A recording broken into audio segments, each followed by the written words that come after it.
بندے ٹر جانا سمجھ میری اتنے رہ جانا سب کچھ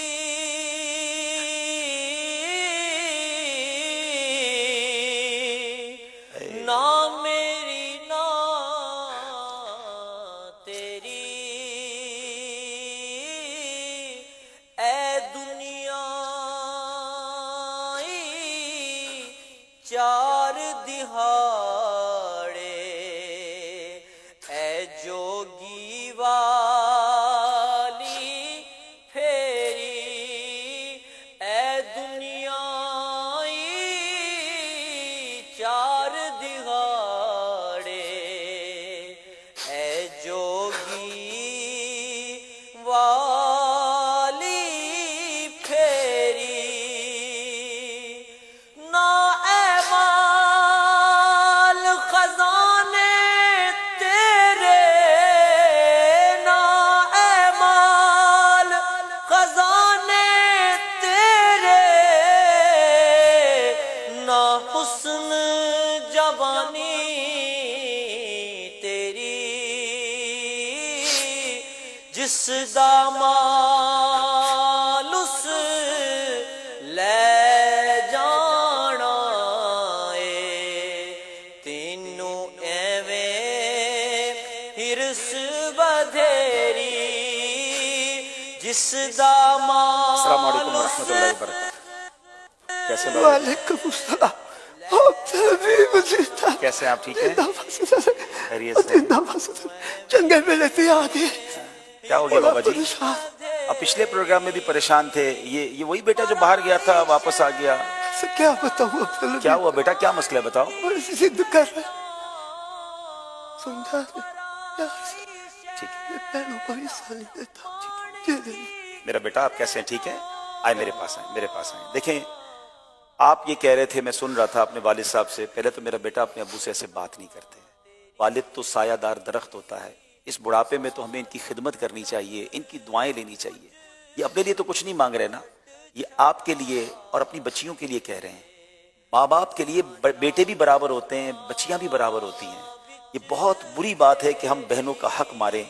یاد رکھیے، وراثت کا جو حکم ہے نا، وہ قرآن و حدیث سے ثابت ہے. میں یہاں موجود اسلامی بھائیوں سے، مدنی چینل کے ناظرین سے بھی بات کرنا چاہوں گا. یہ وبا بڑی بڑھتی جا رہی ہے کہ لوگ کہتے ہیں جناب ہم نے بہنوں کا حق نہیں دینا، بھائی اپنی بہنوں کا حق نہیں دیتے. بلکہ یہ بھی ہونے لگا ہے کہ بڑے بھائی اپنے چھوٹے بھائیوں کا حق نہیں دیتے. خاندان میں کوئی یتیم ہوتا ہے تو اس کا حق نہیں دیتے. یاد رکھیے، وراثت یہ قرآن و حدیث کا حکم ہے، اس میں بالکل کوتاہی نہیں کرنی چاہیے. میں چند باتیں آپ کو بتاتا ہوں. وارث کو اس کا حصہ دینا اللہ تعالیٰ کے احکام کی اطاعت ہے، جبکہ اسے محروم کر دینا یہ کافروں کا طرز عمل ہے، احکام الہی کی صریح بالکل واضح خلاف ورزی ہے اور جہنم میں لے جانے والا عمل ہے. اللہ کریم قرآن مجید میں ارشاد فرماتا ہے وَتَأْكُلُونَ التُّرَاثَ أَكْلًا لَمًّا وَتُحِبُّونَ الْمَالَ حُبًّا جَمًّا. ترجمہ کنز العرفان، اور میراث کا سارا مال جمع کر کے کھا جاتے ہو اور مال سے بہت زیادہ محبت رکھتے ہو.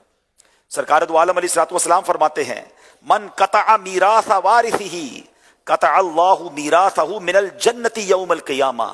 میرے بیٹا غور سے سنو، ہم سب کے آقا اللہ کے آخری نبی فرماتے ہیں یعنی جو شخص اپنے وارث کی میراث کاٹے گا، اللہ تعالیٰ قیامت کے دن جنت سے اس کی میراث کو کاٹ دے گا.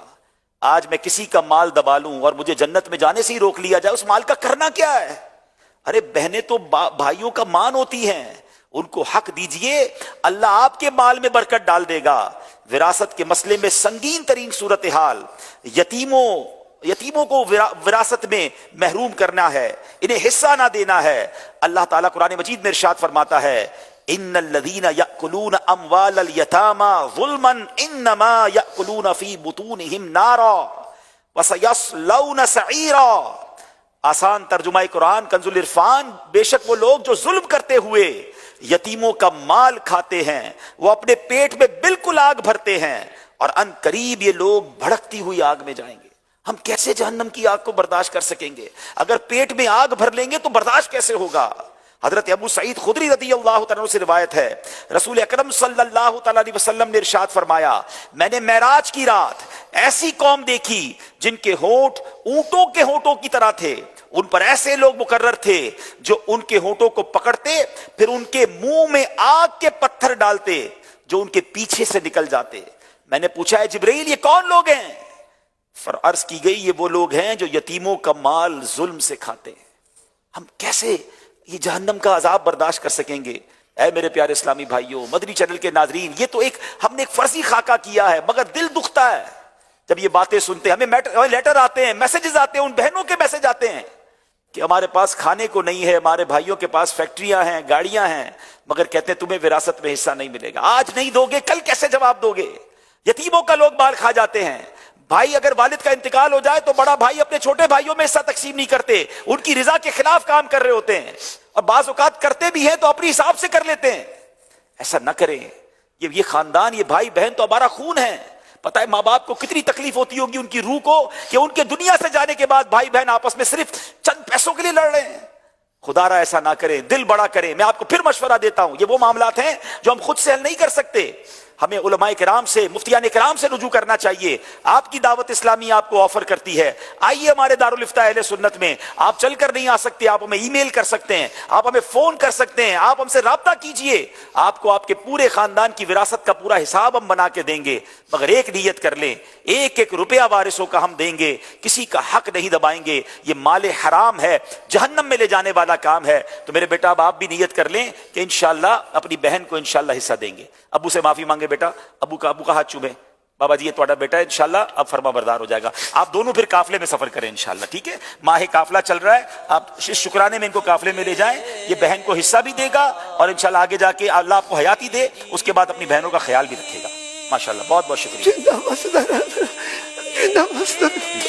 اللہ سلامت رکھے، بہت شکریہ، جزاک اللہ۔ نام میری نام ہائے ہائے، تیری اے دنیا چار دہاڑے اے جوگی والی پھیری۔ بڑے بڑے مسائل ہیں ناظرین، پراپرٹی کا ریٹ نہیں آ رہا اس لیے نہیں بیچ رہے ہیں۔ ایک بھائی بیچارہ، میں خاندان کو جانتا ہوں، ان کے والد صاحب کروڑوں روپے کی جائیداد بیچ کر چھوڑ کر گئے۔ بڑے بھائی کہتے ہیں ہم نے ابھی نہیں بیچنی کیونکہ جناب ابھی ریٹ نہیں آ رہا ہے۔ کئی سال گزر گئے ہیں، ان میں سے ایک بھائی انہی کی فیملی کا رکشہ چلاتے چلاتے دنیا سے چلا گیا۔ کروڑوں روپے والد نے چھوڑے تھے، مگر بھائی بہنوں میں اتفاق نہیں ہے، شریعت کے معاملات پر عمل کا ذہن نہیں ہے۔ کیا کریں گے ایسا مال؟ خدا کے واسطے شریعت کے حکم کو مانیں، یہ اللہ رسول کا حکم ہے، اور جائیے علماء کرام کے پاس۔ فوراً اگر کسی کا انتقال ہوتا ہے تو اس کے تمام جو ترکہ ہے اس کو علماء کرام کو بتائیں کہ یہ میت نے چھوڑا ہے، اب بتائیے ہمیں کس طرح اس کو تقسیم کرنا ہے۔ یہاں میں والدین سے بھی عرض کروں گا، یہ وہ والدین، عموماً ان گھروں میں یہ پرابلم ہوتی ہے جہاں والدین دنیا تو بہت سکھاتے ہیں، کاروبار تو بہت سکھاتے ہیں، مگر دین نہیں سکھاتے۔ اگر بچوں کی دین کے مطابق تربیت ہو جائے، قرآن و حدیث پڑھنے والے اور علم دین والی اولاد بن جائے، تو پھر وہ بھائی بہن جڑے رہتے ہیں، وہ پیار سے رہتے ہیں، وہ شریعت کے احکام پر عمل کرتے ہیں۔ اللہ ہم سب کو اپنی اولاد کی بھی بہترین تربیت کرنے کی توفیق عطا فرمائے۔ آج یہ جو سمجھ لیجیے خاکہ تھا، بڑے دکھی دل سے ہم کر رہے ہیں۔ ہم نے یہ جب پلان کیا تھا اس وقت بھی یہی تھا کہ کاش کسی ایک بہن کو اس کی خوشی مل جائے، کسی ایک یتیم کو اس کا جو حق کسی نے مارا ہے اسے مل جائے، ہماری مغفرت کا اور ہمارے لیے صدقے کا یہ باعث بن جائے۔ اس پیغام کو عام کیجیے گا، بلکہ اس خاکے کے جب ہم ویڈیو کلپس بنا لیں گے تو پلیز اس کو آپ شیئر بھی کیجئے گا۔ نہ جانے کیا کیا لوگ شیئر کرتے ہیں۔ یہ دعوت اسلامی والے ہمیں شارٹ کلپ بنا کے قرآن و حدیث کی باتیں، عشق رسول کی باتیں، شرعی احکام کی باتیں بتاتے ہیں، اس کو شیئر کیا کریں، کوئی عمل کر لے گا ہمارے لیے بھی انشاءاللہ صدقہ جاریہ کا باعث ہوگا۔ صلو علی الحبیب صلی اللہ تعالی علی محمد۔